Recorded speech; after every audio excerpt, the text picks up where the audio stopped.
Bueno, sean todos bienvenidos a este nuevo episodio de La Madriguera. Estamos aquí grabando desde Black and Red Studios. En la colonia postal. En la colonia La Postal, es correcto. Es correcto, sí. Aquí en la Ciudad de México.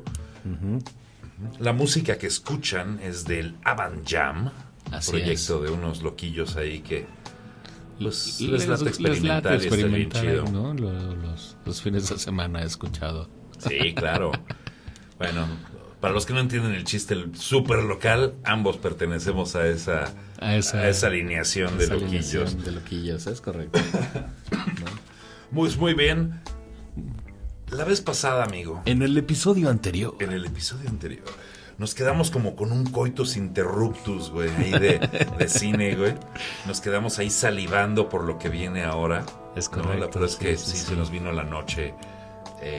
Sí, se alargó un poquito el podcast y tuvimos que dividirlo en dos partes, ¿no? Sí, estábamos retomando el tema, estábamos creando nuestra lista de películas que han causado un hito en el terror.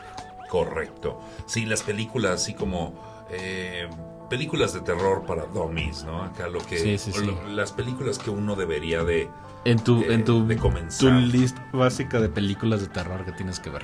Exactamente. Sí, ¿no? Como la tarea mínima para decir, pues yo sé de pelis de terror. Exacto, si no conoces estas 20 películas, no. Sí, acá no puedes usar ese. No posers allowed. Güey. No desbloqueas el achievement, ¿no? Ya te da tu trofeo. Sí, pero pues empezó chido. Empezó muy rico toda esa onda en los 20, 30, 40, 50 y 60. Pero ahora se viene la carnita, güey. Ya estuvo bueno de botanas, ahora invítame a cenar, güey, ¿no? Sí, ya empezamos con cosas más extremas. Habíamos definido escucharon el programa anterior que hay un miedómetro, ¿no? Claro. Entonces, todo lo anterior en el miedómetro está muy leve, casi súper leve, era mermelada, ¿no? Sí. No era... Sí, realmente para nuestras sensibilidades actuales nada de eso da miedo, ¿no? Ya ahora sí que varios de estos personajes ya son famosos por Hotel Transilvania, ¿no? O sea, ya fue diluido a tal grado que realmente no da miedo, ¿no? Son películas que hasta se sienten lentas para nuestra percepción en muchos sentidos. No dejan de ser una joya, pero definitivamente ese factor de ya no lo tienen. Para nada. Correcto. Pero hoy comenzamos con las que sí ya traen. Claro. Ya traen alarmitas. Ya empiezas a. Y todavía hay cosas muy buenas en esa década que vale la pena investigar y ver. Definitivamente. Sí, no. Pues llegamos a los locos 70s, güey. Correcto. Cuando el disco estaba todo lo que daba, güey. Nueva York era un asco. Todo ese tipo de cosas influenciaron este tipo de cine, ¿no? O sea, venimos post-Vietnam. Sí. ¿No? Post-Vietnam. Obviamente me voy a estar enfocando mucho en el cine americano, porque fueron los que más generaron contenido de este género, pero definitivamente hay muestras de otros países, ¿no? Claro. Entonces tenemos a Estados Unidos saliendo de Vietnam. Entonces tienes esa desilusión de que en las películas estás viendo cosas bien mild a comparación de lo que estás viendo en las noticias, ¿no? En las noticias estás viendo cosas muy sanguinarias, muy destructivas, muy apáticas, es un ataque visual muy fuerte. Entonces cuando llegas a ver una película de terror y no tiene ese mismo nivel de in your face, hay muchas cosas, es que son muchos factores. Es que tenemos que hablar como bien hablamos previo en el episodio anterior. Las películas que salieron en la camada anterior, por decirlo así, fueron realizadas por la Silent Generation, ¿no? Que es una generación de cineastas previa a la que se viene. Y también habían tenido su serie de traumas, pero lo manejaron de una forma distinta, ¿no? Claro. Y luego sus hijos, literal, son los que empiezan a hacer todas estas películas, ¿no? Entonces, vienen ahí ese tipo de cambios extraños. Sí, completamente, ¿no? Porque ya es otra visión del mundo. Es como dices, cada uno tiene sus propios traumas y los desarrollaron de forma distinta, ¿no? Claro, o simplemente la rebeldía y no querer hacer lo que hizo la generación anterior, o estar en contra de tus papás porque X. Sí, ¿no? claro. Y decir, yo voy a romper con esto. Sí, es muchos paradigmas, ¿no? Que se rompieron por completo. La primera peli de la que me gustaría hablar en esta época de los 70s, que es un fuertísimo parteaguas, simple y sencillamente por el tema que toma, ¿no? Anteriormente, como mencionábamos, los monstruos eran, pues, monstruos, ¿no? O sea, el malo de la película era un vampiro, era un hombre lobo, cosas acá que incluso la gente en ese entonces pues no creía en esas madres, ¿no? Anteriormente, hace cientos de años, sí había banda que creía en los vampiros y en los hombres lobo y en todo ese pedo, pero ya la gente de los 20, 30, 40 ya no creían en esas cosas, ¿no? Era un monstruo realmente, era un artificio. Pero de repente llega esta película en 1973 llamada El Exorcista. Correcto. Y El Exorcista, el malo, es el diablo, güey. ¿Me entiendes? O sea, el villano del libro más famoso de la historia, güey. El libro más vendido de toda la historia, la Biblia, güey. El malo de ese libro, el diablo, güey. Y a diferencia, ¿no? Es lo mismo, güey, básicamente. Porque para el ciudadano promedio eso es lo que es, ¿no? Es una posesión demoníaca, güey. Es el diablo o un demonio, ¿me entiendes? Pero mucha gente, en la actualidad, creen en todo este tipo de cosas, ¿no? O sea, la superstición y las creencias están muy arraigadas en la cultura. Muchísimo, sí, claro. Entonces, pasamos de un monstruo que nadie cree que es real a un monstruo que la mayoría de la población, al menos del mundo occidental, por así llamarlo, la gente que es cualquier tipo de cristiano, básicamente, pues creen en el demonio, ¿no? Creen, ay, no, y si se le puede meter a alguien, ¿no? Entonces, pues se vuelve, el monstruo es una niña poseída, güey, ¿me entiendes? Claro. No es un conde que viene de otras tierras, no, es una niña en los suburbios, güey, que de repente jugó Ouija, güey, y ¡pum! Se le metió Pazuzu. Exacto. ¿No? Sí, le dio para sus tunas, güey. Pero para sus tunas durísimo, güey. Acá sí, en escenas que originalmente no querían que salieran en el cine, güey. Y salieron. Y luego salieron, güey. Y estuvo, claro. La verdad, yo tengo tíos que tuvieron la oportunidad de verla en el cine. Sí. Yo todavía no figuraba en el planeta. No, para nada. Pero que me cuentan de que la gente gritaba y se salía media película y claro. Fue un parteaguas. Sí, o sea, esa película, incluso actualmente, si eres una persona que no acostumbra a ver cine de terror o que no acostumbra a ver cosas macabras, básicamente, sí, esta película te da un pinche ataque cardíaco, güey. O sea, sí, mucha gente incluso hoy en día le tiene miedo a esta película, ¿no? Sí, y por los estigmas y tabús y claro. los dogmas. Pero mi punto es que es una película de 1973, sí. ¿no? O sea, cuando hablamos de películas previo a esto, ¿okay?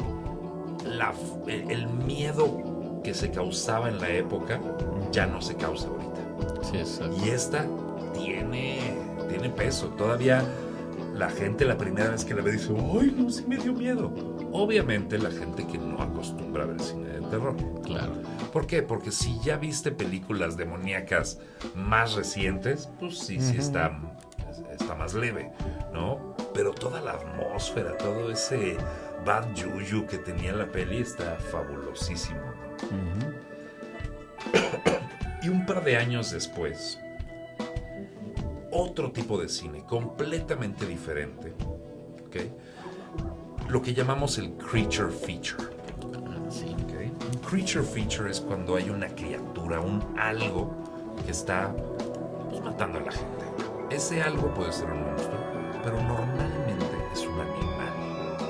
¿Okay? Entonces, la criatura, básicamente. ¿Okay? Si hablábamos del episodio pasado, hablábamos de la criatura de la Laguna Negra. Siempre quiero decir la Laguna Verde, güey, no sé por qué. Bueno, la Laguna Negra. Mientras que no sea la Laguna Azul y salga Brooke Shields. Estaría bien chido, güey. Cuando se mezclan las lagunas. Sí. ¿No? Estaría bueno. O esta, ¿cómo se llama? Mila Jovovich. Mila Jovovich sale en la 2, ¿no? Sale en la 2. Sí. Bueno, no es esa criatura. No es esa criatura. Ok. La criatura de la Laguna Azul está sabrosa y la criatura de la Laguna Negra no estaba sabrosa. Ok. Bueno, ese es un creature feature, ¿no? Es una criatura que nada más anda ahí acá, ¿no? Destruyendo cosas, malvibrando y echando su pedo. Pero cuando lo aterrizas a un mundo más realista, ¿okay? Cuando ya no quieres un monstruo que vino del espacio o de hasta saber dónde, aparecen los animales. Es correcto. ¿No? Y hay un animal que se lleva las palmas en esta década. En este preciso momento me voy a callar, amigo, porque esta película la tienes que describir tú. Sí, es Tiburón. Tiburón de 1975. Dirigida por Steven Spielberg. Jaws, como es su título original. Y fue una película que, si bien está basada en una novela, tiene ciertos cambios fundamentales y es considerada el papá del blockbuster, o lo que es el blockbuster original. Es una película que estuvo casi un año en cartelera porque seguía rompiendo récords de taquilla, ¿no? Y asustaba a todos. O sea, yo crecí, pero estamos hablando que no era el target para esa película, pero fui expuesto a esa película a una edad muy temprana. Yo creo que tendría unos 4 o 5 años. Y a la fecha la veo unas 2 o 3 veces al año. Nice. Mínimo. ¿No? Sí, estamos completamente de acuerdo que ahora ya estamos hablando de ligas mayores. Sí, ¿no? Ligas mayores, porque es una película que te da miedo irracional de bañarte o nadar, güey. Sí, ¿no? Y es brillante, ¿no? Sí, y todo el proceso de cómo la hicieron y cómo no funcionaba el tiburón, entonces se las tenían que ingeniar en cómo toda la película sientes que el tiburón está ahí, pero no ves al tiburón. Es correcto. Originalmente en el libreto y en la programación de la película, el tiburón tenía mucho más escenas. Y entonces hicieron 3 tiburones mecánicos. Uno para las escenas bajo el agua, uno para las escenas donde está como a cierta tantita más altura, y otro donde sale más del agua a atacar o ciertas cosas. Pero el tiburón fallaba. Y fallaba. Y la producción se salió de presupuesto. No me acuerdo cuánto iba a costar, pero era una película de bajo presupuesto. Y acabó costando 10 veces más. Sí, güey. Una cantidad. Porque aparte a alguien se le ocurrió, vamos a filmar esto en alta mar, güey. Sí, exacto. Entonces la sal se comía absolutamente todo, güey. Sí, estabas hablando que eran unas condiciones. Duró como 6 meses la producción. Una cosa así. Unas condiciones de que ya ni siquiera era la temporada de verano y hacía un chingo de frío, y estos güeyes en el otoño. Sí. Y vayan a nadar en sus bikinis. Hace frío. Ya que llegue el tiburón. Sí, ese tipo de cuestiones. Pero sí, o sea, yo tuve la oportunidad hace unos años de verla en la Cineteca. Y la proyectaron en el parque o en la exhibición en el aire libre. Sí. Y tuve la oportunidad de experimentar gente viéndola por primera vez. Gente que nunca la había visto y todavía, a pesar de que yo conozco esa película por toda la vida y me sé los diálogos y todo, ver que todavía le sacara sustos a las personas. Sí. Y gritaran y se asustaran, y así te dices, wow. O sea, sigue. Sí, todavía funciona. Todavía funciona como película. Todavía tiene esas escenas que incluso tú y yo, que hemos visto la película varias veces, tú la has visto muchas más veces que yo, sabes que ya viene esa parte. Ajá. Y de repente, ese brinquito que te da. Sí, es extraño, ¿no? Porque también digo, ya lo conoces, pero por ejemplo, fíjate que irónicamente hay un susto en esa película, que es cuando encuentran la cabeza de un pescador. Sí, justo la estaba pensando. Esa es la única escena que grabaron no en alta mar y la grabaron en la alberca de alguien. Sí. Bueno. Lo grabaron en la alberca de alguien y se fueron a ver, yo tengo el prop de la cabeza, sí, y lo grabaron en una alberca y ya después lo editaron en la post. Excelente escena. Ajá, excelente. sí, y te saca ese susto de ¡ay! Porque sí, de pronto es un jumpscare. Es un jumpscare, sí, es un susto que inesperado, ¿no? Uh-huh. Súbitamente, de repente, no esperas ver esto. Y aparte, la edición de la película, lo que marca ese susto es que el protagonista, que es Brody, ya es tangible, su miedo ya es tangible, porque también encuentran el diente, pero el diente lo tira, entonces no tiene una muestra para enseñarle ahí al consejo de la ciudad. Claro.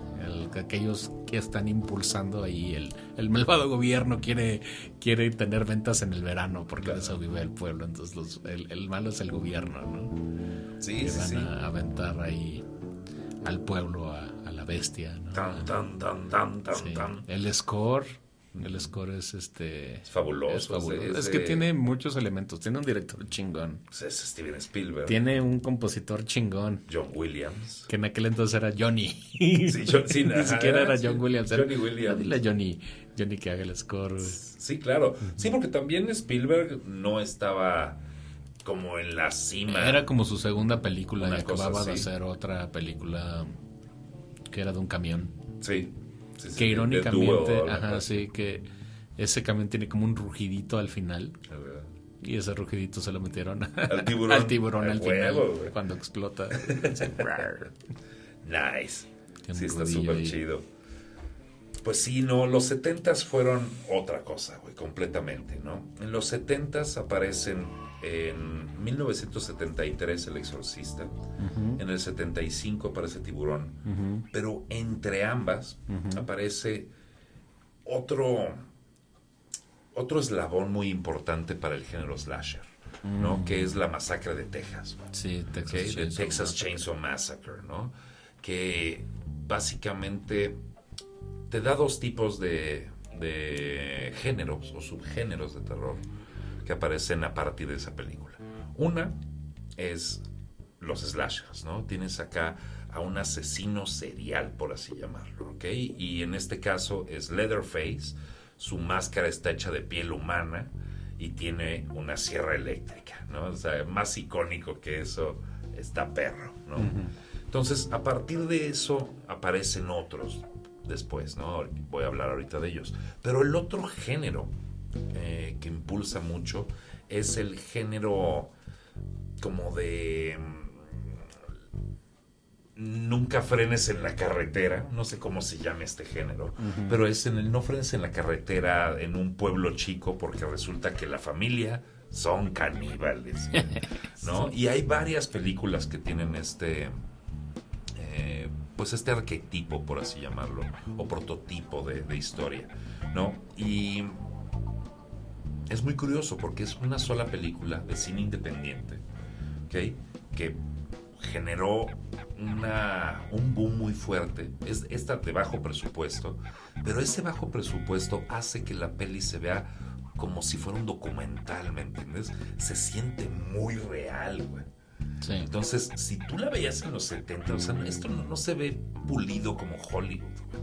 Se ve como, oye, no mames, un güey iba con su cámara acá y grabó esto, casi, ¿no? Posteriormente, otros géneros van a ocupar más este formato, este recurso de que se sienta como un documental, ¿no? Es el found footage, que empezó con Holocausto Caníbal. Que Holocausto Caníbal también es de estas épocas, me parece que un poco después, pero sí es como toda esta vibra de, oye, sí es de verdad. Sí. Que luego pues películas como La Bruja de Blair ocuparon, ¿no? Claro. Pero, te digo, tienes 73, El Exorcista, 74, La Masacre de Texas, 75, al Tiburón, y en 76 llega La Profecía, güey. Chan, chan, chan. El villano no nada más es el diablo, es un niño, güey. Y lo único que hace es malvibrar a la gente, güey, para que se suiciden acá y hagan cosas bien bizarras, güey. Pero sí, toda la peli tiene, oye, ese pinche chill, güey. Es una gran peli. Yo recuerdo haber visto El Exorcista y haber dicho, sí está buena. Y luego haber visto La Profecía y haber dicho, ¡ay, güey! Esta sí me... Digo, estoy hablándote de hace 25 años, ¿no? O sea, una cosa así. Cuando empezaba a ver películas de terror. Pero sí, esta definitivamente sí marcaba ahí el miedómetro. El miedómetro, ¿eh? Y aparte, bueno, no sé, digo, tú tenías como una formación más católica, ¿no? Uf, durísimo. En algún punto, entonces quizás eso también influenció. Claro, en ese entonces yo todavía creía que existía el diablo, güey. Sí, exacto. Entonces, pero ese sí dije, o sea, siempre supe que, si sale en una peli, no es el diablo de verdad, ¿no? O sea, lo que estoy viendo es una interpretación. Una interpretación. Pero, o sea, no, hay un chingo de gente que sí piensa que esas pelis están poseídas, ¿no? Es acá de, no, y si las veo y se me mete algo, no mames. Sí, hay gente que sí se la cree, güey, y mucha. Sobre todo aquí en esta bonita nación, ¿no? Híjole, ¿qué puedo decir, güey? Que sí. Pero sí, básicamente, esa sí me hizo sentir acá pelos, güey, la neta, acá. Y pero vámonos un poquito fuera. Okay. En el 77, mientras en Gringolandia estaban haciendo Star Wars y ese pedo, güey, los italianos comenzaron un género llamado giallo. Giallo significa amarillo, güey. ¿Por qué se llama amarillo? No lo sé. Me parece que era porque era medio amarillista, güey. Como por ahí va esa onda, ¿no? La mayoría de estas películas son como de alguien acechando a alguien más, güey, ¿no? Entonces, mataron a alguien y estás investigando eso, pero como que el asesino te está siguiendo a todos lados. Usualmente la protagonista es una vieja y el asesino obviamente es un güey. Entonces se siente así como, ay no, ahí viene por mí acá. Todo ese pedo. Pero, de entre todas esas películas, salió una muy en específico que toma otro tema por completo. Es considerada cine giallo, pero se sale mucho de los parámetros, ¿no? Y este es Suspiria. Okay. Suspiria es una película italiana de 1977 donde una chica entra a una academia de ballet en Alemania del Este, me parece. O si no es en Alemania del Este, es en un lugar de donde no es esta chica, ¿no? Y la academia es un aquelarre de brujas, güey. Entonces, a lo largo de la peli se ve cada vez más malvibrosa y al mismo tiempo más surreal, güey. Entonces, no sabes qué sí está pasando. Empieza con imágenes turbocoloridas, o sea, lo que uno no pensaría de una película de terror, ¿no? Una película de terror es oscura, no.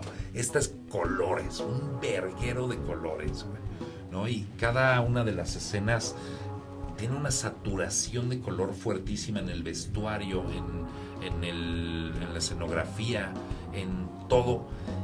Y es un viaje, güey. Esa película es un viaje, güey. Estás básicamente entrando a un universo paralelo, güey, donde la magia pues, controla la realidad, güey, ¿no? Y está bien chida esa peli, güey.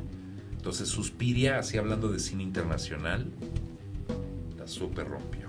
Perfecto. Llega el 78. Amigo. 78. El 78 nos trae el primer verdadero slasher, güey. Halloween. ¿Okay? Pero no es el único. También aparecen más películas de John Carpenter. John Carpenter hizo 2 slashers el mismo año. Nada más que una salió en la tele y otra salió al cine. La que salió en el cine es Halloween. La que salió en la tele, nadie se acuerda, güey. Okay. Hasta donde tengo entendido es muy buena. Lamentablemente no la he podido ver y ni siquiera recuerdo el nombre, para que les engaño. Pero Halloween es todo el slasher, ¿okay? Es la primera vez que las víctimas son niñeras, ¿okay? Son puras chicas adolescentes, ¿okay? Todo el arquetipo del slasher está ahí.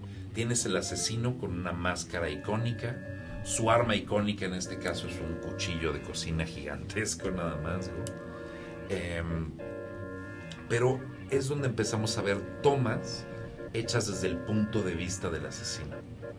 Que es la primera vez que de repente empieza la película y la toma claramente son los ojos de alguien, ¿no? Y trae la máscara puesta, ¿no? Y de repente va y empiezas a matar gente. Entonces te hace partícipe.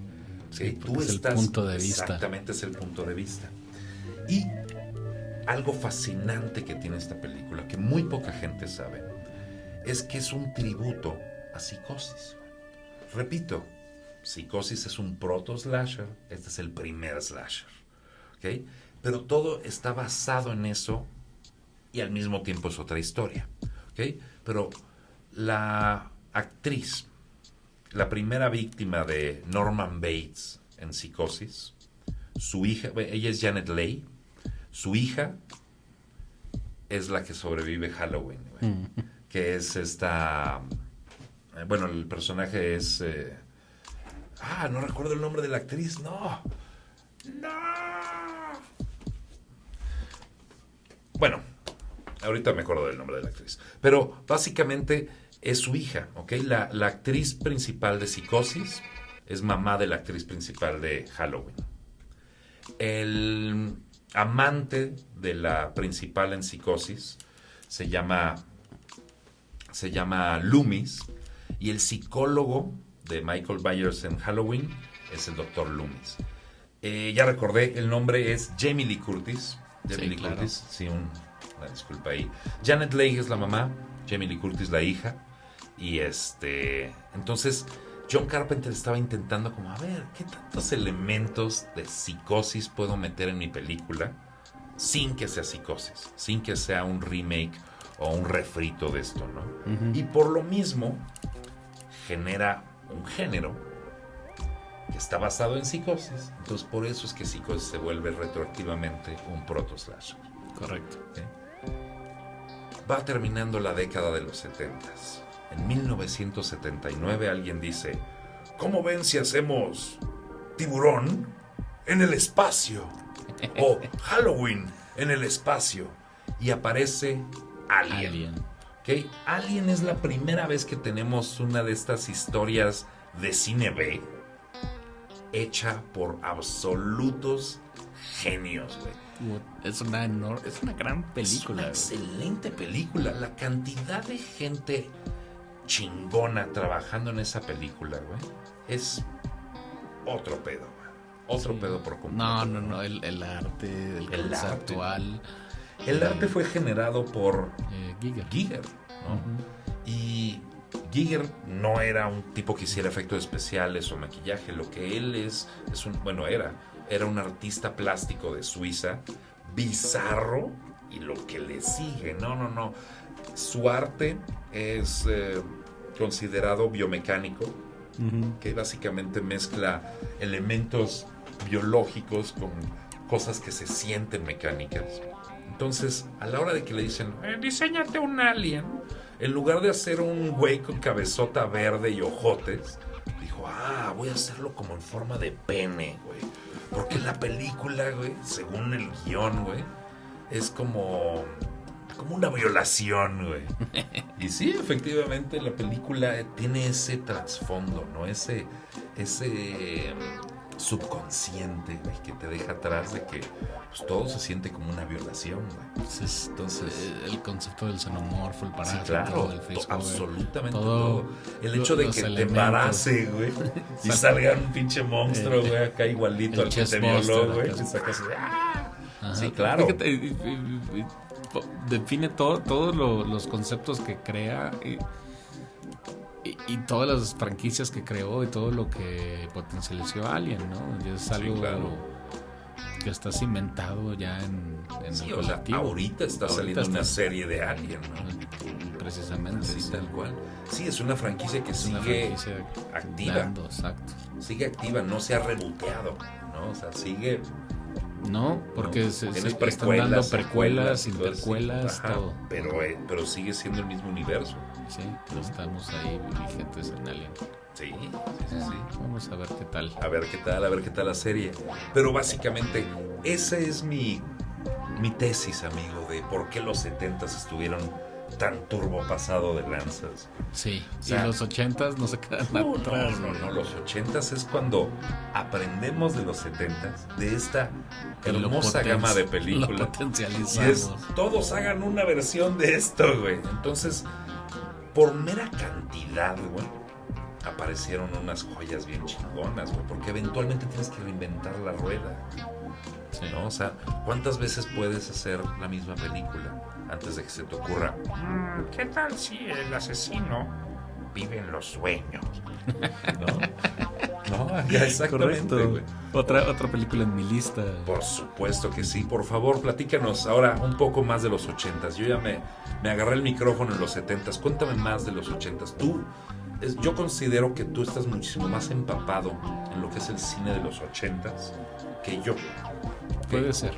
Sí. Yo tuve una experiencia que era como yo tenía primos y hermanos mayores que yo por una década. Me introdujeron muchísimo en lo que ellos consumían. Claro.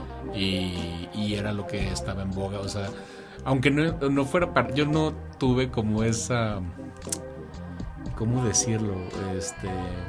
Mis padres no se preocuparon por ver que tuviera como las llantitas de la bici. Es como de que se estampe. Sí, hay que se levante. Que levante, ¿no? Exacto. Entonces, pues sí fui expuesto a mucho tipo de cine y cultura popular que en ese momento que no era para mí. No.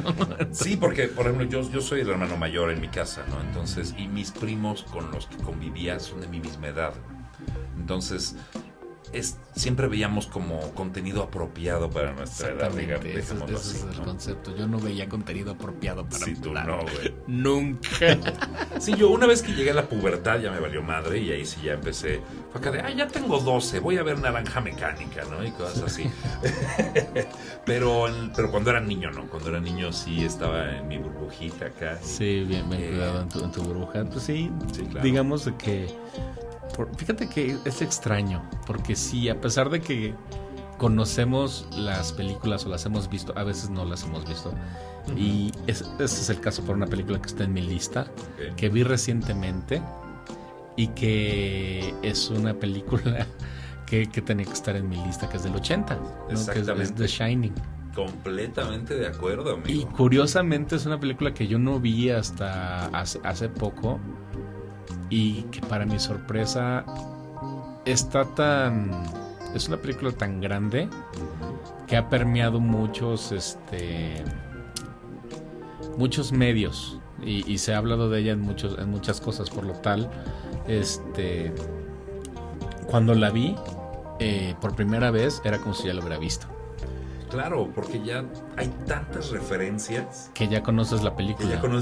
Es como ver La Ventana Indiscreta, ¿no? Exactamente. Sí. Ya sabes de qué va, güey, porque has visto episodios. Porque tengo spoiler del spoiler y la responsabilidad es mía por no haberla visto antes. Exactamente. ¿No? Y desde qué están hablando estos güeyes. Sí, es como intentar ver el Planeta de los Simios ahorita y ¿estaban en la Tierra?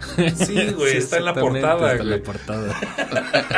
Spoiler alert. Sí, exacto, güey. ¿No? Y sí, creo que sí, el Shining definitivamente es una película que se ha permeado a ese nivel, güey. Ajá, por muchos factores y yo creo que el más grande es el Kubrick, ¿no?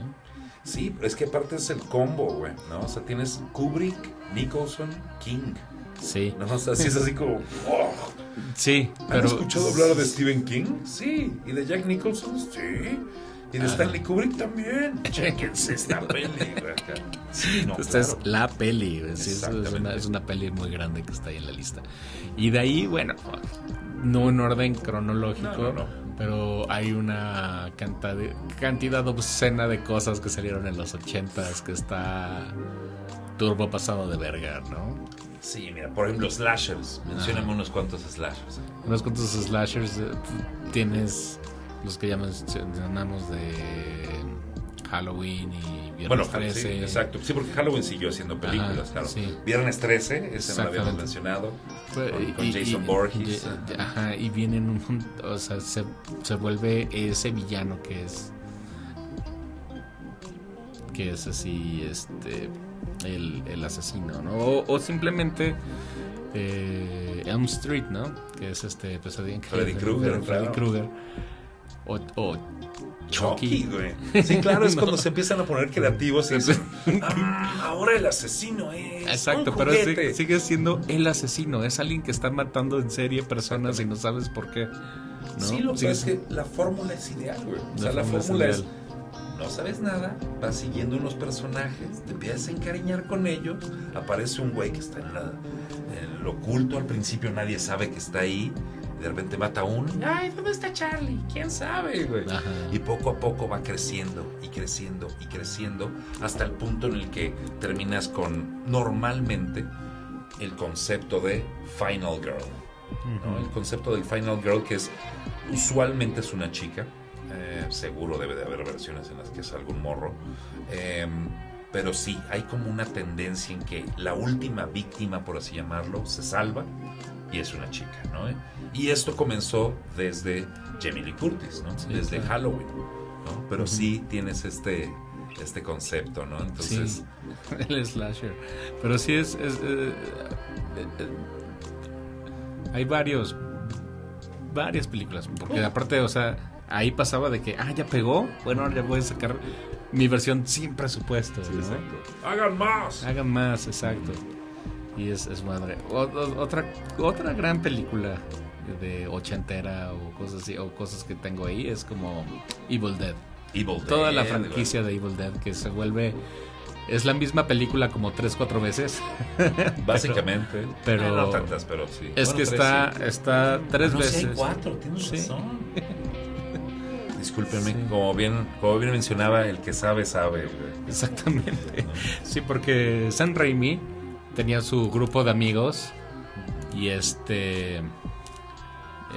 tenía su grupo de amigos y básicamente dijeron, vamos a grabar en el bosque, tengo esta idea, este concepto de película, de la cabaña en el bosque y que pasen cosas. Entonces hizo como su piloto en 8 milímetros. Sí.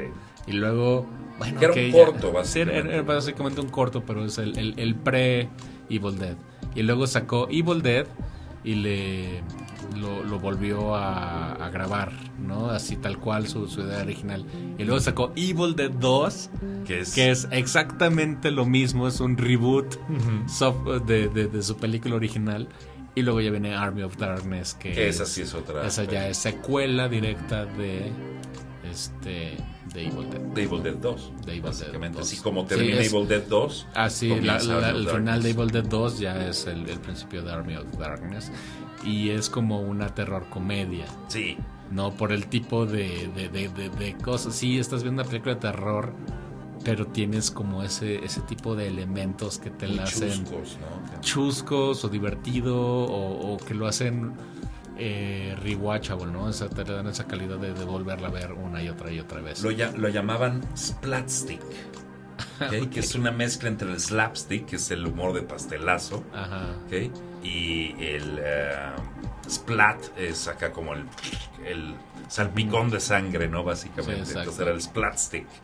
Y sí, básicamente Sam Raimi, pues así fue que se forjó. Sí. Así fue que empezó y a la fecha, porque cada vez que hace un cameo y está metido en su mismo pedo. Sí, tal cual. Sí, es ¿no? Su onda, ¿no? Y bueno, ahorita que mencionamos que hay 4 veces la misma historia es porque hay un remake. Hay un remake que es exactamente lo mismo. Y aparte del remake hay secuela del remake y hay una serie del remake. Entonces, y aparte tienes... bueno, ya entrando en el universo de Army of Darkness está Ash vs. Evil Dead, ¿no? Ash vs. Evil Dead, sí. Contra los Deadites. Sí, exacto. Ha creado todo un universo alrededor de su peli de... Pues hay una cabaña y una cámara, vamos. Hay hasta un cómic de Marvel, sí, claro. ¿no? De Marvel Zombies y está ahí... Ash es el chido. Ash es el chido, el que rifa. Es cierto, güey. Sí, claro. Gran cómic. O sea, la verdad es que estos personajes... de pronto permean acá medios y se brincan a otros lados y se vuelve fuertísimo. joyas. Y sí, entonces A mí se me ocurre otra joyita de cine ochentero. Okay. Me voy a ir un poquito hacia atrás. Cuando en los 60s hablábamos de... Bueno, no en los 60s, en el episodio anterior hablábamos que en los 60s estaba Night of the Living Dead, que es la primera peli de zombies. El Convenio era una película independiente, entonces el productor y el director se cedieron los derechos mutuamente para poder crear más películas en su universo, ¿no? El director, que era George Romero, hizo una secuela en los 70s llamada Dawn of the Dead, que a mi forma de ver es infinitamente superior, pero digo, también es muy buena. Nada más ahora es zombies en el mall, ¿no? Básicamente es grande. Ahí aparecen efectos especiales del gran Tom Savini. También no hemos hablado mucho de gente de efectos especiales, pero creo que esa es carnita para su propio episodio. Estoy completamente de acuerdo, amigo. Me gusta. Tenemos ahí mucho de dónde.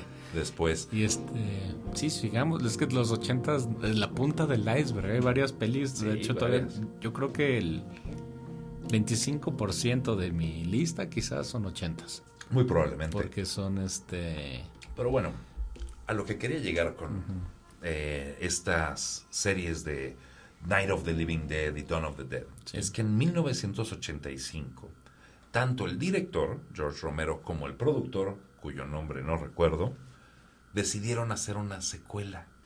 ¿Okay? George Romero hizo Day of the Dead, que de las tres es la más... no está mala, pero es muy seria a mi gusto. Y el productor hizo Return of the Living Dead, que es la peli de zombies ochentera por excelencia, güey. Esta película es punk rock hecha zombies, güey. Es grande. Es excelente. En lugar de seguir la historia tal cual de la película, lo que hacen es que dicen, sí hubo un evento así, güey, y posteriormente hicieron la película.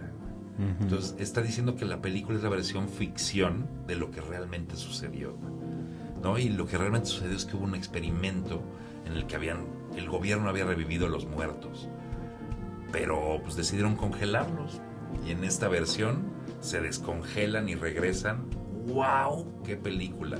Los efectos de zombies, el concepto de que los zombies quieran comer cerebros es de esta película. Sí, claro. Es pero monumental, ¿no?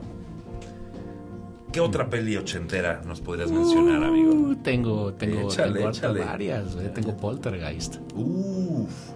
Poltergeist es una gran película, y es una de esas películas que se hicieron más infames por los eventos ligados a su producción, más que por el miedo que podría dar, porque es de esas películas donde hubo un accidente tras otro y se fueron muriendo.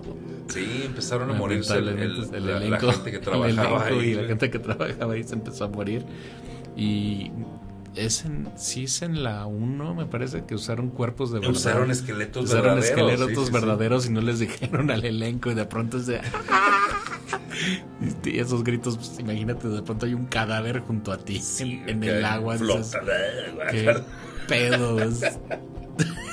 Sí, no, alguien se mamó. Alguien se mamó. Completamente alguien se mamó.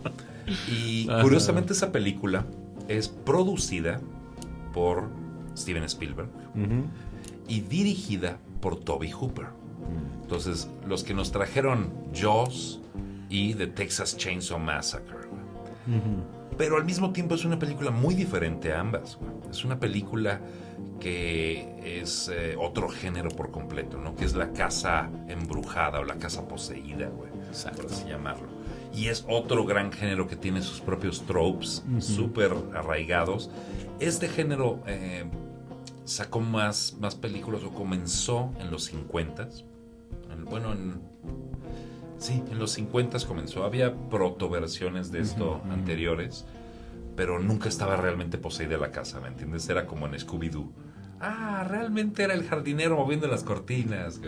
Sí, exacto. Como que no se adentraba a que realmente fuera algo sobrenatural. Y en esta película es sobrenatural y lo que le sigue, güey. Hasta la tele se meten, güey. es una película, ¿no? Una gran joya. Pues mira, yo de mi lado te aviento otra, güey, casi como si estuviéramos jugando tenis, güey. Ahí te va una de mi lado, güey. American Werewolf in London. Está en mi lista. Uf. Sí, un lobo americano en Londres, güey. Es una joya de película. Tiene la mejor escena de transformación de hombres lobo que hay, güey. Definitivamente la más chida. Ganó Oscars. ¿Sí? Creo que sí ganó Oscar por maquillaje. Y si no, debería, güey. Especiales. Sí, debería. Pero vamos a verificar. No, es una absoluta belleza. Hablabas hace rato de lo que es el terror comedia, ¿no? Y aquí creo que encuentra un balance muy curioso. Porque de un lado, o sea, son dos amigos que están en Europa echando el mochilazo cuando son atacados por un hombre lobo. Uno de ellos muere y el otro no. Entonces, el que no muere se convierte en hombre lobo. Pero todo el tiempo está alucinando a su compa que se murió. Y el compa que se murió se va pudriendo a lo largo de la película, güey. Entonces, es que el maquillaje, de hecho, es fabuloso. Güey. Y ya verificando, tiene un Oscar a mejor maquillaje. Excelente. Qué bueno que lo tenga, porque lo merece por completo. Los efectos especiales de esa película de maquillaje siguen vigentes. Sí, claro. Están muy, muy bien, porque aparte son efectos prácticos. Sí, no. Entonces, no había nada de y aparte el uso de edición dentro de las escenas también es muy bueno, porque tienes el efecto, por ejemplo, cuando se les tiran las manos, pero el hecho de que veas unos cuantos cuadros de eso y corte, no te permite ver lo artificial, ¿me entiendes? Sí, no te permite ver que está hecha de plástico. Es así como que ¡pum! ¡Ay! ¿Vi lo que vi? ¿Se estaba estirando la mano? Sí lo viste, güey. Y se veía más real en tu mente porque lo viste poco tiempo, güey. Exacto. Tu cerebro se encargó de rellenar acá lo demás, güey.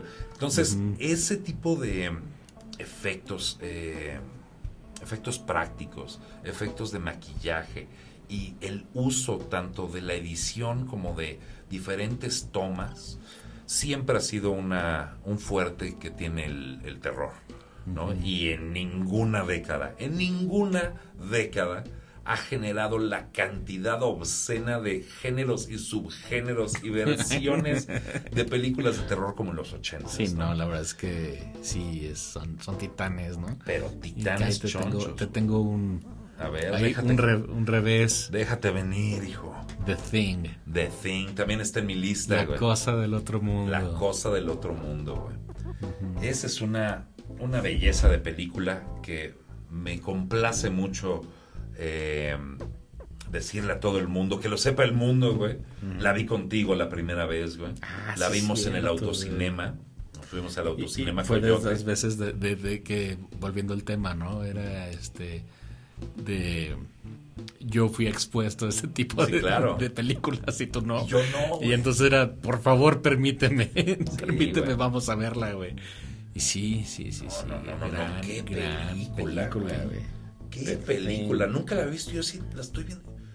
Lo que estoy viendo es real, no mames, esta película está pasadísima de lanza. O sea, ¿cuántas veces de repente vas al cine con tus compas y una peli entra en tu top 20 inmediatamente, güey?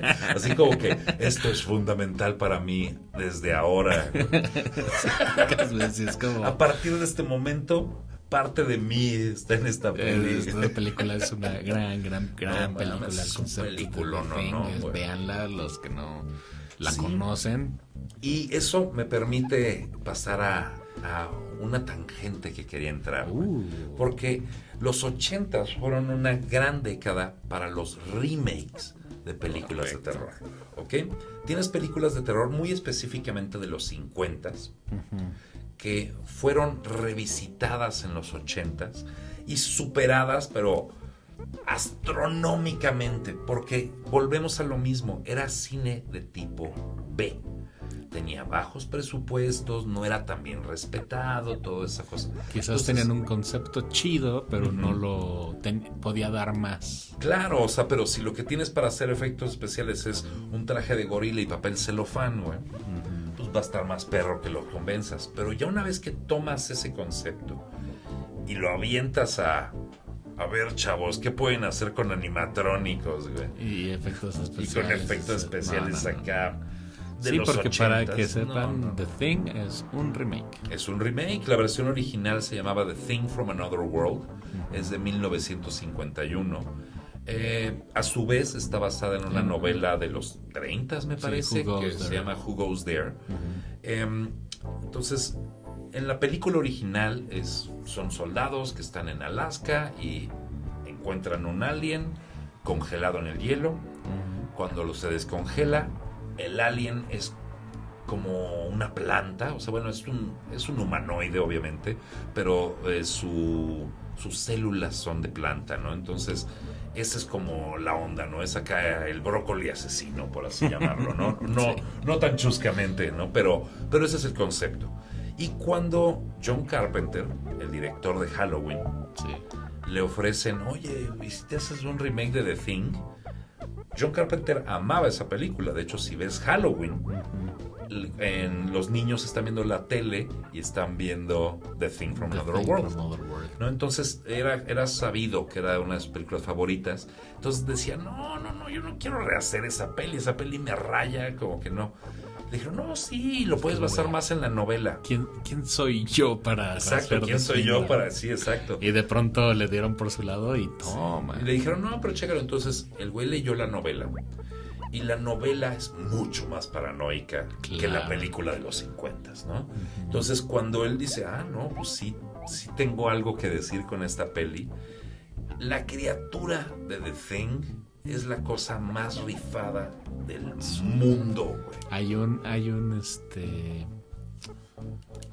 creo que es hay una idea que es el punto de vista de la criatura. Sí, es un audiolibro. Un audiolibro. Se llama The Things. The Things, y entonces es desde el punto de vista de la criatura, y la criatura está paranoica porque la quieren asesinar. Exacto. Y entonces me quieren matar. Me quieren matar, güey. Porque aparte, digo, la criatura de The Thing. Entonces, se me puso la piel chinita. Sí, el miedómetro. Sí, está chido el miedómetro. Esta está buena, esta sí tiene. Si no te da miedo como tal, te friquea. Porque tiene muchas. Te deja ese paranoia. De entrada tiene la paranoia y tiene el body horror, güey. Sí. El body horror es todo ese terror que te crean con afectar el cuerpo humano, ¿no? Estamos tan acostumbrados a cómo se debe de ver un cuerpo humano bien, que cuando de repente se acaba le sale una burbuja de la frente y nada más dices, que para los que no saben, que conforme van creciendo se les quita, Sí, claro, porque ya empiezas a ser cada vez más nasty. Tu víctima del body horror tú mismo y dices, ya tengo otra verruga, que tengo escoliosis. Sí, claro. O para términos prácticos, a géneros más recientes, la sustancia, ¿no? Claro. Que se podría hacer algo contemporáneo. Exacto, la sustancia es un muy buen ejemplo de lo que es el body horror. El body horror, exacto. Entonces, cuando le metes estos elementos de body horror y el monstruo nunca tiene una sola forma porque es un shapeshifter, o sea, es alguien que va copiando la forma, se pone turbo creativo, ¿no? Entonces tienes cosas que son medio humanoides, otras cosas son más insectoides, otras cosas que son como un blob ahí todo raro. Una mezcla, porque aparte, bueno, The Thing absorbe a los perros. Entonces de pronto no nada más a los perros. No, absorbe todo, güey. Pero por eso, entonces de pronto The Thing en algunas, como que cae un cadáver, pero alguien más es The Thing, a pesar de que hay un cadáver, porque todos son The Thing. Sí, porque te va reemplazando. Entonces de pronto están haciendo como la biopsia y tiene cabezas de perro y cabezas de humano. Sí, está hecho de chile, mole y pozole, de lo que va agarrando. Todo, ¿no? Es una cosa amorfa y... Es una chulada de película. Es una gran peli, vean. Es una chulada de película. Entonces The Thing es una de estas películas que son remakes de los 50. Otra que habíamos mencionado en el episodio anterior es La Mosca, ¿no? The Fly. Entonces la versión original, pues los efectos, o sea, si es un hombre mitad mosca, mitad hombre, pues le pusieron cabeza de mosca, ¿me entiendes? Y ya. Y un brazo, creo. Que es como el episodio de Los Simpsons, donde hacen a la mosca y literalmente la mosca es Bart. Es Bart Simpson, exactamente. Y tiene esa cabeza gigante de mosca, ¿no? Me raya en ese episodio cuando él realmente no es tu hermano. El verdadero... no, creo que Lisa ve a Bart en versión mosca. Ajá. Y logra hablar con ella. Lisa, soy una mosca. Ay, no, yo le presté mi cepillo de dientes. Tendría que rever ese episodio. Tienes que volverlo a ver acá. Ay, no, yo le presté mi cepillo de dientes. House of Horrors de los Simpsons. Alguna de los gran episodio. Qué gran episodio. Pero bueno, es una gran película, ¿no? Sí. Y entonces cuando la vuelven a hacer en los 80s, el body horror al máximo. Entonces toda la peli Cronenberg, ¿no? Es Cronenberg, que es el amo y señor del body horror, güey. Sí, Cronenberg, director canadiense, raro, bizarro y todas las posibles cosas que se te puedan ocurrir que vayan con lo raro, hizo esta película. Y entonces el punto de la película ahora, la tragedia, es como poco a poco el vato se va convirtiendo en una criatura mitad humano, mitad mosca, y es increíble, güey. Aparte es Jeff Goldblum, güey, en su máximo Goldblumismo, güey. Sí, no, excelentísima. Y otra de la que quiero hablar es The Blob. The Blob. The Blob, ok. Un moco rosa gigante ataca a un pueblo. Pero ese es de los 50. Es remake, exacto. Sí, la original es de los 50 y el remake es ochentero. Es que hay grandes. Y las dos son excelentísimas. Son muy buenos. Sí. Pero sí fue como una época en la que el terror estaba a todo. Entonces tienes 1000 slashers que salen cada 3 semanas. Tienes 1000 slashers, tienes remakes y tienes monstruos nuevos. Tienes de hecho, casas embrujadas. Ahí viene otro Cuéntanos, de mi lista. Hellraiser. Hellraiser, güey.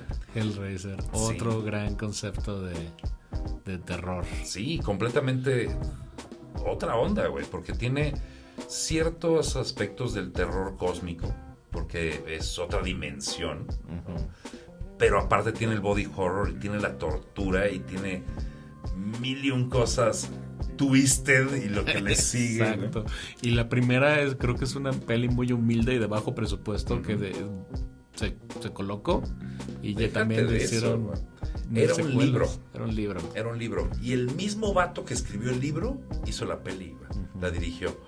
Entonces, hay cosas que son diferentes del libro a la peli, pero ambas son canónicas porque son del mismo güey, ¿no? Entonces, una es la versión libro, otra es la versión película, pero sí el concepto de que es un artefacto que abre un portal interdimensional donde el dolor es lo mejor, güey.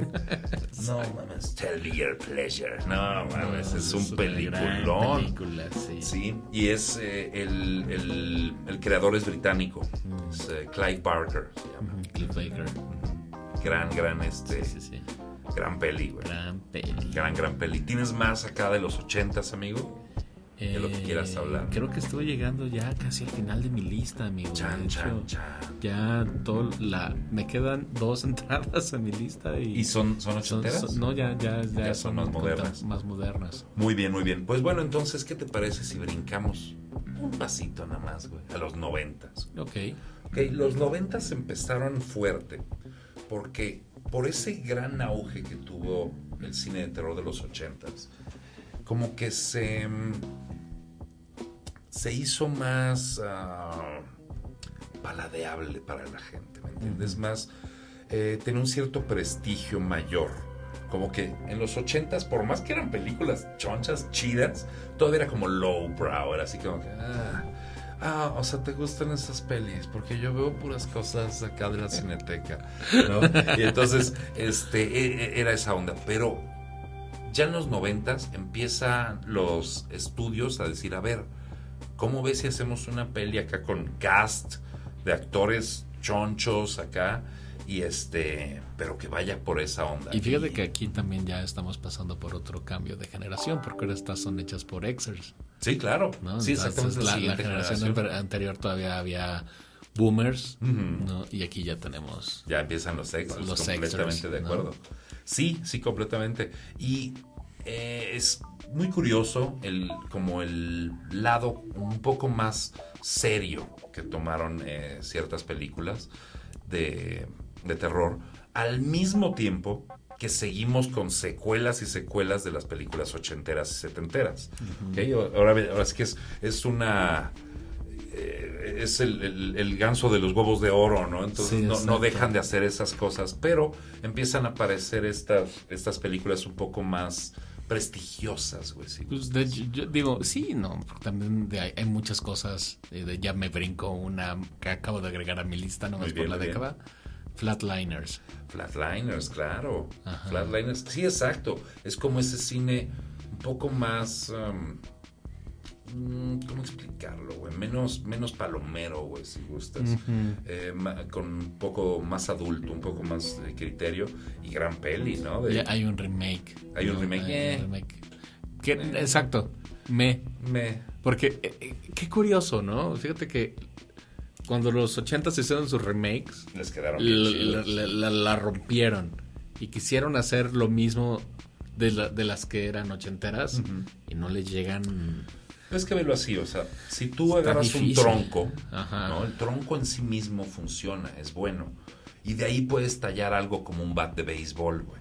Entonces eso fue lo que hicieron los ochenteros con el cine de los 50, güey. Los 50 era el tronco en bruto, güey. Exacto. Los conceptos estaban ahí, pero no existían los presupuestos o un nivel más sofisticado de hacerlo, ¿no? Era como muy, muy cavernario y con poco presupuesto. Entonces, grandes ideas, no tan bien logradas.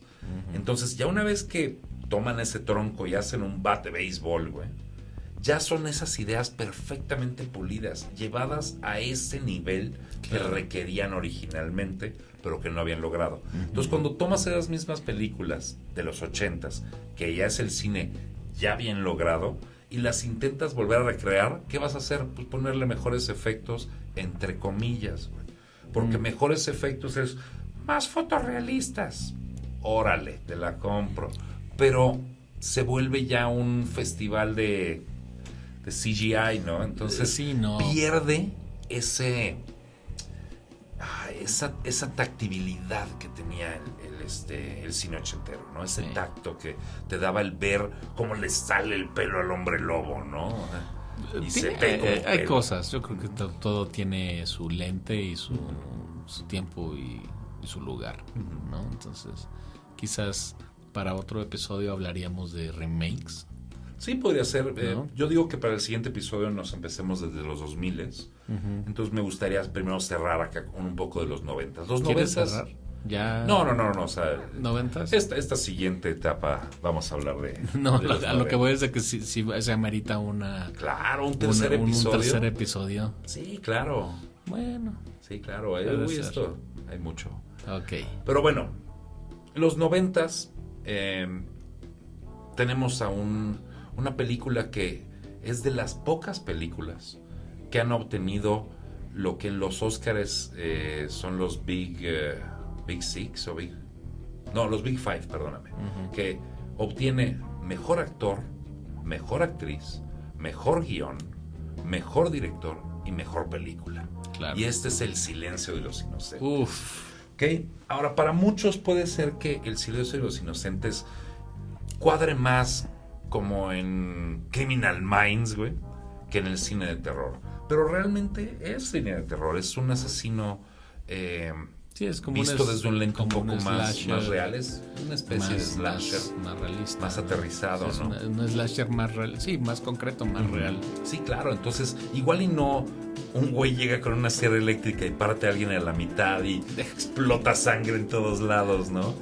Mientras su abuela acá se está comiendo la pierna de alguien, ¿no? Igual y no es ese concepto, pero al aterrizarlo más, al traerlo un poco más a... Pues es que si hay vatos así, güey. Y es que es esa el miedo, ¿no? Es real, chido. Porque de pronto dices, me puede pasar a mí. Claro. Deja eso, o sea, si te pones a ver, haciendo un brinquito al futuro, a la modernidad, Netflix hace su agosto de su serie de criminología, ¿no? Sí, claro, todos. O sea, si te pones a pensar en cuántos son básicamente programas o películas acá donde hay un agente del FBI y está buscando al asesino. Es un duelo mano a mano acá y todo el tiempo lo está buscando y al mismo tiempo a cada rato regresas como a la víctima que está encerrada en el sótano de este güey. Entonces, Sí, toda no, esa sí. vibra, El silencio y los cientos lo logró excelente. No es la primera película de este tipo, ni siquiera es la primera película de Hannibal Lecter. No. O sea, tienes en los 80s apareció Manhunter, que es la primera versión de la primera historia con Hannibal Lecter.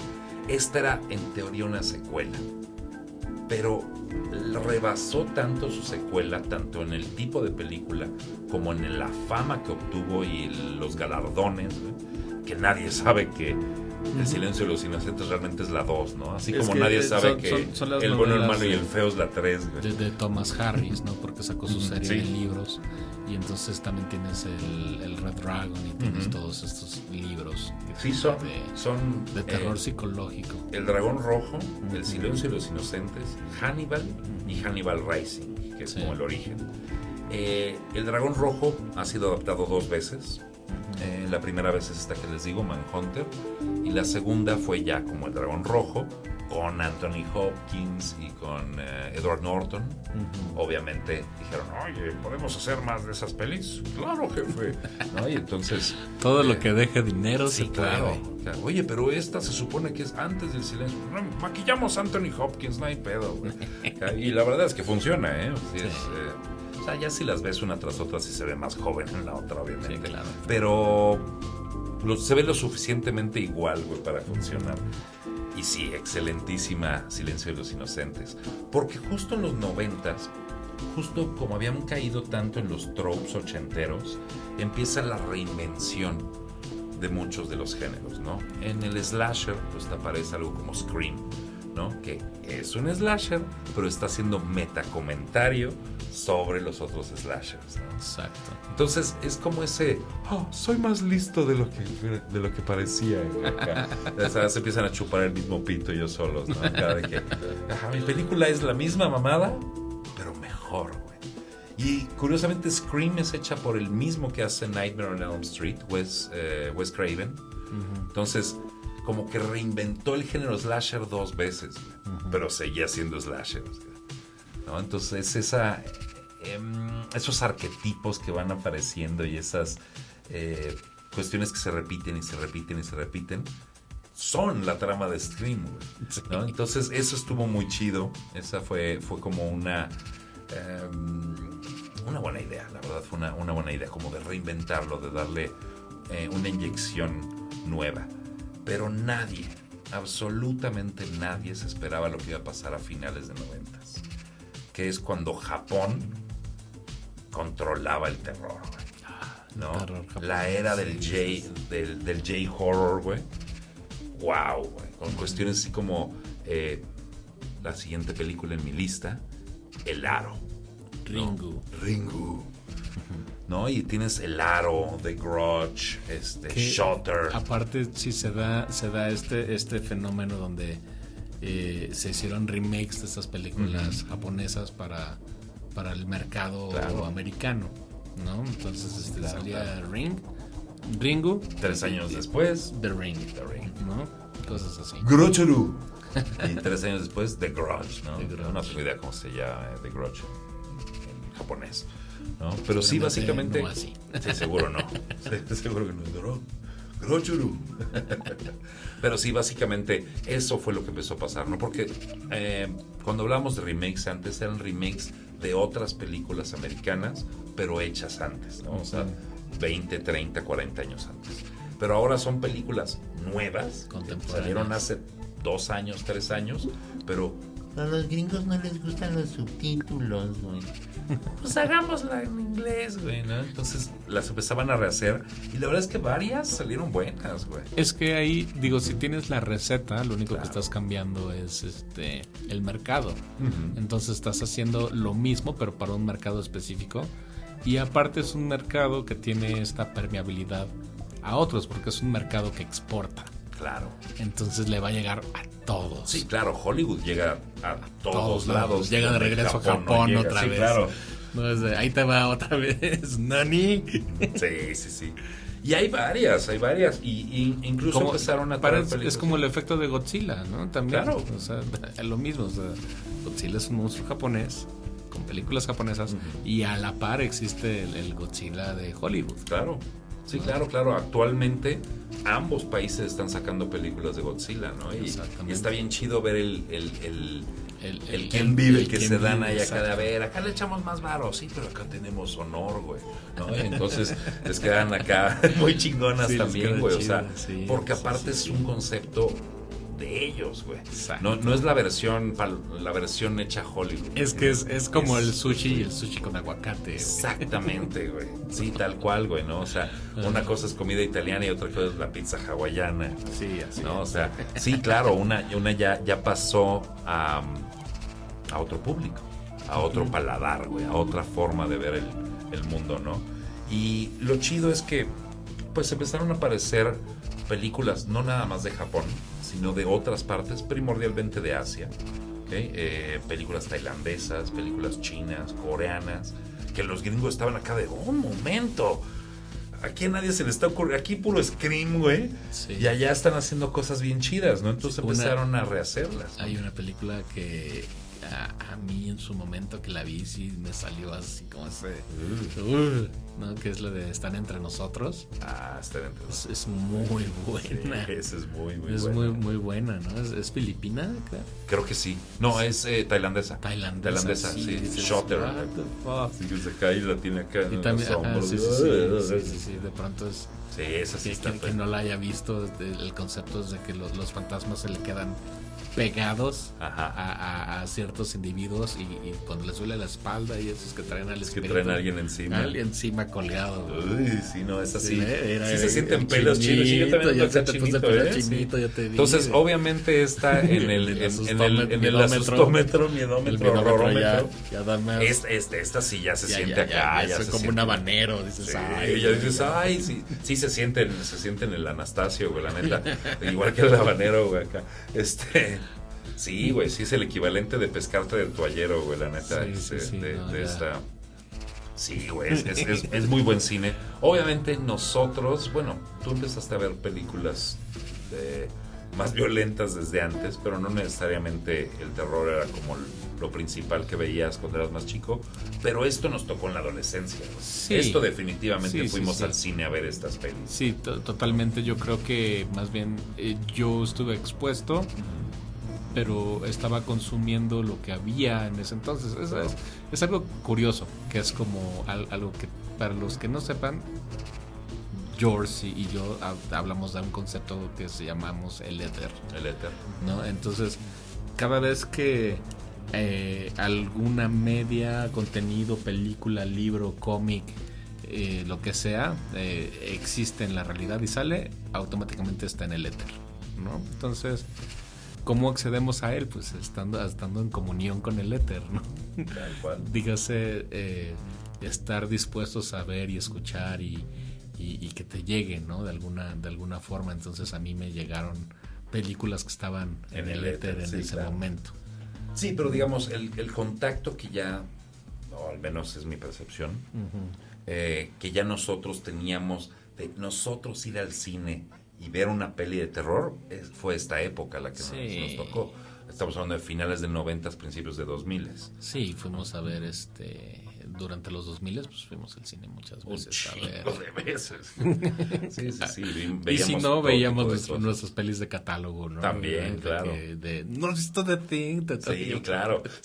Sí, en esa época que fue cuando nos conocimos, hace poquitos años, güey. Un par de décadas. Unos cuantos.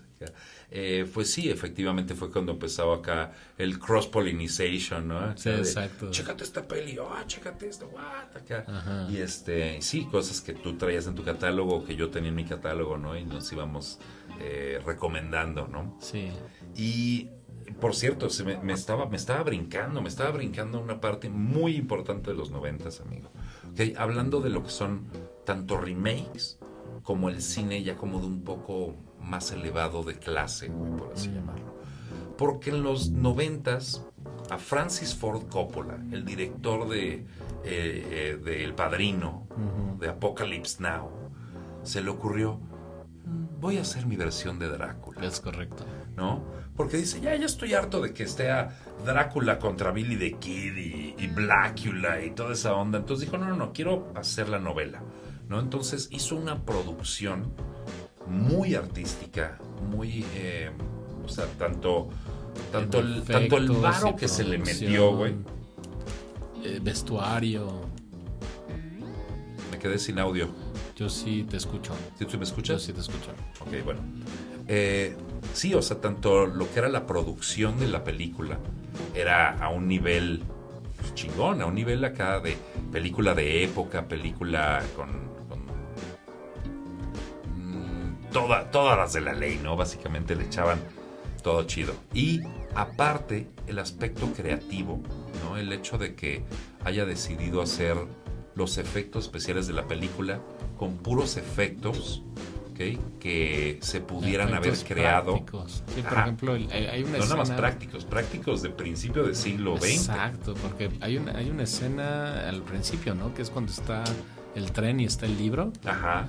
Y es un libro de escala gigante. Sí, tal cual es un libro gigante. Está en una perspectiva forzada a la cámara y parece que está en un plano y en el fondo está lo demás.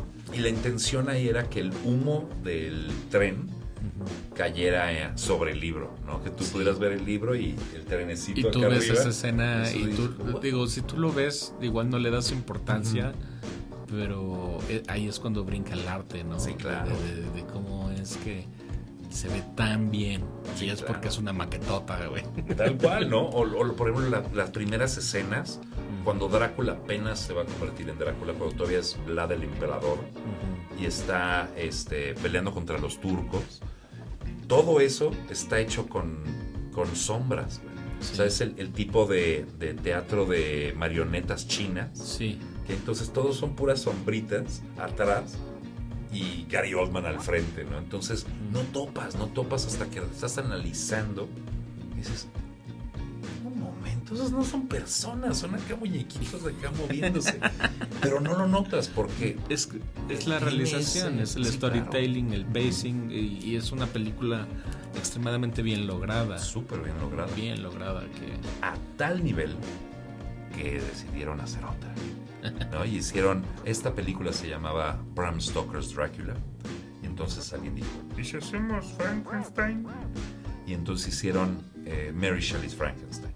Esta vez no dirigida por Coppola, esta vez fue producida por él y dirigida por Kenneth Branagh. ¿Quién es Kenneth Branagh, tío? Pues Kenneth Branagh. Para todos los que han visto las películas de Harry Potter, si han visto Harry Potter 2, el profesor contra la lucha de las artes ocultas, o como sea que se llama ese vato, el que es un impostor, el que vende sus libros y, sí, chéquenme, yo soy... Ese vato es Kenneth Branagh. Ahora, él es actor, pero también es director. ¿Qué más ha dirigido? Hizo Thor. Hizo la película de Thor. Entonces, para todos los que no están tan adentrados en el cine, estos son dos puntos de referencia buenos para saber quién es Kenneth Branagh. Y él hizo Mary Shelley's Frankenstein con Robert De Niro como el monstruo. Para que se den una idea, ¿ok? El casting, güey. A la hora de hacer el casting, ves cómo subió de categoría las producciones, ¿no? No nada más es vestuarios y los efectos y lo artístico y la cinematografía. Esa la vi en el cine, pero creo que estaba demasiado joven para apreciarla. Muy probablemente. Yo esa la vi ya en la tele. Otra apreciación. La vi en la tele y me acuerdo, hay una escena donde sale Frankenstein, porque obviamente son los 90, se tiene que ver bien rock and roll. Ajá. Entonces Frankenstein tiene la mata larga y barba y está acá bueno, güey. Porque aparte es el mismo Kenneth Branagh, güey. O sea, él la dirigió y él es el personaje principal. Okay. Y sale como con pantalones de cuero, güey, y una como bata larga, güey, y está así en todo su laboratorio acá jalando cadenas y conectando cables y mangueras y cosas así para atrapar un rayo no, creo que ni siquiera atrapar un rayo, tiene anguilas eléctricas en una pecera. Entonces, toda esa escena, cuando la vi en la tele, forjó lo que para mí eso es verse cool, güey. O sea, no tienes idea de ese nivel acá.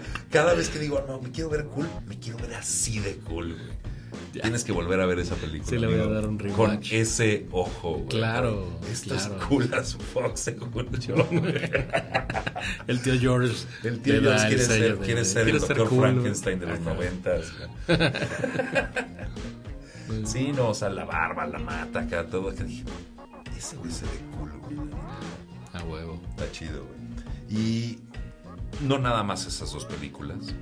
Como mencionaba en el episodio anterior, esas dos son novelas. ¿Okay? Pero Universal también hizo otras películas que eran inventos de ellos, ¿no? Como El Hombre Lobo. Nada más Universal puede hacer El Hombre Lobo, esa historia. Pero una película de hombres lobo, sí se puede. Entonces apareció la película de Wolf, en la que Jack Nicholson se convierte en hombre lobo. Gran peli también. Su morra es Michelle Pfeiffer en su más Michelle Pfeifferness. Wow.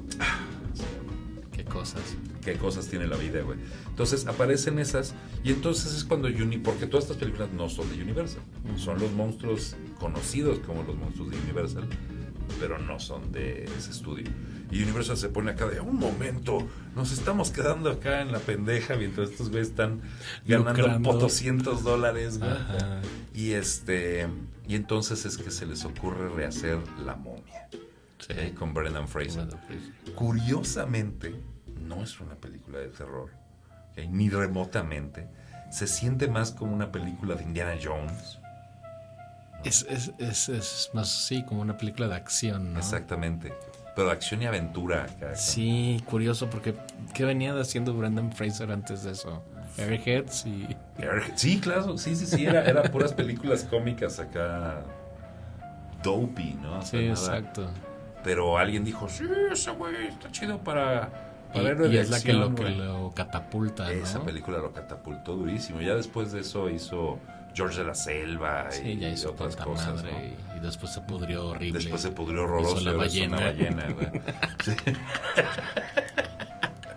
He escuchado que no usa maquillaje, güey. Sí, es pura papada natural. Papada natural. Sí, pues queríamos acá que no hubiera CGI, ¿no? Entonces... Sí, cagado, ¿no? Por la práctica. Sí, no. No, obviamente sí trae maquillaje. El body horror del... Es el body horror, lo que decía, o sea, pues George of the Jungle está increíbmente mamado, sí, con un lavadero, güey. Ves La Ballena y no se puede ni parar, güey. Sí. Y pues sí, ese sí, con la edad llega ese body horror del Brendan Fraser. Sí, no, tremendo. Entonces, pues sí, los 90s, te digo, intenta como recapturar eso, ¿no? Recapturar porque los 80s tomaron películas que eran cine B y las catapultaron a un nivel superior. Y los 90s decide tomar las películas de terror que sí estaban como highly regarded, o sea que sí, la gente decía, estas son obras de arte, y las intentan hacer todavía más obras de arte, ¿no? Entonces ya le meten más a cuestiones de vestuarios, producción, la época. Las épocas de todas las películas están muy bien recreadas, güey. O sea, tú ves las películas de Brendan Fraser acá contra la momia y juras que son los 30s o los 20s o la década que debe de ser, ¿no? Y que están gente del Imperio Británico en Egipto, ¿no? Y este tipo de conceptos sí se siente muy de esa época. Obviamente hay cosas más noventeras, ¿no? Sí. En los diálogos y cosas así, pero lo físico, los aspectos que tiene, sí lo logran. Lo mismo Drácula, se siente como 1800, ¿no? Incluso los efectos son de la época, ¿no? La de Frankenstein son los 1700, ¿no? Se quisieron ir más para atrás y se siente como la película de Amadeus, güey, ¿no? Incluso sale el vato que sale en Amadeus, güey, es el mejor amigo del Frankenstein. Como que dijeron, este güey se ve como de los 1700, ¿no? Ya le dieron puros papeles así, güey. Sí, ya se quedó ahí. Pero sí es como esta época en la que intentaron como recapturar eso y elevarlo a... No es una película de terror, es una adaptación de una novela clásica. Ay, mamón. ¿No? Y entonces cuando tienes en Estados Unidos esta gente haciendo las pelis así como que le quitaron un poco los colmillos, ya no era para que dieran miedo, sino que estuvieran bien hechas. Y de repente llegan los japos y chéquense esto, güey. Pues sí fue un cambio radical, ¿no? Porque Correcto. sí era muchísimo más visceral, ¿no? Muchísimo más creepy, güey. Acá muchas cosas. Deja eso, el fuera de la caja. Exacto, o sea, el que es algo ajeno para nosotros, que es algo foráneo, Ajá. que no estamos acostumbrados, Claro, le da claro. ese extra creepy factor, ¿no? Exacto, porque Ese factor extra que se es vuelve exótico. Exacto, es como miedo exótico. Pero incluso ideas, ¿no? O sea, que el villano de la película sea una VHS, ¿no? O sea, no es el villano, ¿no? Pero es el MacGuffin, ¿no? El MacGuffin que te da, ¿no? ¿Qué pedo con esta cinta, no? Y entonces la ves y vales verga, ¿no? Es ese tipo de cosas. Se ve gays, ¿no? Sí, entonces tiene esa cosa que, como bien dices, es exótica, pero al mismo tiempo es nuestro mundo también. Sí. Porque hablábamos hace rato, no el otro día, hace rato, de Hellraiser, ¿no? Y en Hellraiser hay la cajita, ¿no? Y la cajita la consiguen en un mercado en Egipto o una cosa así, o sea. mercado marroquí. Sí, un mercado de, hey, mister, you have a very lucky face. Sí, o sea, llegan y es una cosa exótica, ¿no? Como la mano del chango, ¿no? Sí, exacto. O sea, es algo que viene de un lugar exótico y lo llevas al mundo normal y hace un cagadero. Sí. Pero aquí es una VHS, o sea, literalmente es algo que ahorita es arcaico, pero en ese momento existían las VHS. Todo el mundo teníamos VHS. Entonces, que algo tan mundano, güey, el mecanismo viniera poseído, estaba de lujo, güey. Sí, claro. Porque se siente foráneo porque son ideas japonesas, güey, ¿me entiendes? Pero la VHS estaba en todos lados. Era... Sí, el equivalente moderno sería como el Link, ¿no? Exactamente. Un Link que te llega y el Link está poseído y dices, sí. ¡ay, qué mello! No, y sí, o sea, por ejemplo, actualmente hay películas hechas en Zoom, ¿me entiendes? Acá donde todo sucede en una conversación en Zoom. No se murió ese güey también, ¿cómo saben dónde vivimos? Y ese pedo, ¿no? O sea, y pues sí, empiezas a utilizar esas herramientas para conectar con lo nuevo, ¿me entiendes? Pues o sea, que se sienta más de cualquier día para que te sea más fácil ponerte en los zapatos de los personajes. Correcto. ¿No? Tal cual. Pues sí, básicamente pues hemos llegado a lo que sería el final del siglo XX. ¿Okay? Veo que tal vez... Sí, creo que sí me gusta la idea de que luego hagamos un tercer episodio. Tal vez no sea el siguiente episodio. Pero sí, todavía hay cine de 2000 para acá que completamente vale la pena. Se ha ido elevando también en algunos aspectos. Se ha vuelto refrito en otros. Hablábamos de los Sharknados, ¿no? Hace rato, ¿no? Sí ha llegado como a extremos, muy extremos, ¿no? Tienes películas que galardonadas y chingada al mismo tiempo que pelis de no sé, un pulpo gigante contra un velociraptor láser, ¿no? O sea, cosas así que pues sí, se ha diversificado muchísimo, sobre todo por lo que hablábamos hace un par de episodios, ¿no? De lo que es el contenido. Correcto. Entonces, el terror, por ser un género de bajo presupuesto, se ha vuelto pues fácil hacer contenido de terror. Hay algunas casas productoras que están rifando muchísimo, ¿no? Como es Blumhouse, que saben lo que es hacer cine de terror, pero obviamente hay muchas que dices, hijo, güey, ¿quién está dando varo a estos vatos? De Asylum. ¿No? De Asylum, ¿no? O sea, de Asylum acá. Los amos y señores del mockbuster, güey. Es acá de, va a salir una peli de Sherlock Holmes. Pues haz una de Sherlock Holmes acá, grábala en una semana y sale en DVD, vámonos al mismo tiempo. Entonces vas y, es la de Sherlock Holmes. No es la que yo quería. Sí. Y así, de eso vive de Asylum, ¿no? Y sí. Entonces sí se ha ido por varias corrientes que la verdad sí me gustaría explorar un poquito más a fondo en otro episodio. Pero de entrada esperamos que les hayamos dejado una buena lista, ¿no? De esas pelis que uno tiene que ver realmente. Muy bien.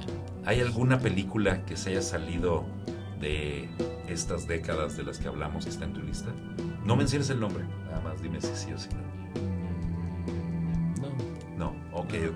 Porque sí, la verdad sí hay cosas muy buenas, pero es difícil como considerarlas en el Mount Rushmore, ¿no?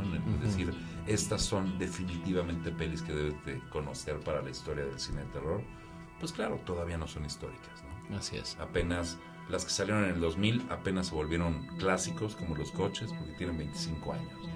Entonces, poco a poco vamos a ir viendo cuáles de estas películas sí tienen la resistencia, ¿no? De las décadas, ¿no? Que dentro de 20, 30 años vamos a hablar de ellas. Así es. Perfecto. Y pues bueno, entonces nos vemos la siguiente semana con un nuevo tema, o quizás retomemos ahí lo veremos. Ya veremos. Y esa sorpresa. Cuídense. Bye. Vamos a la madriguera.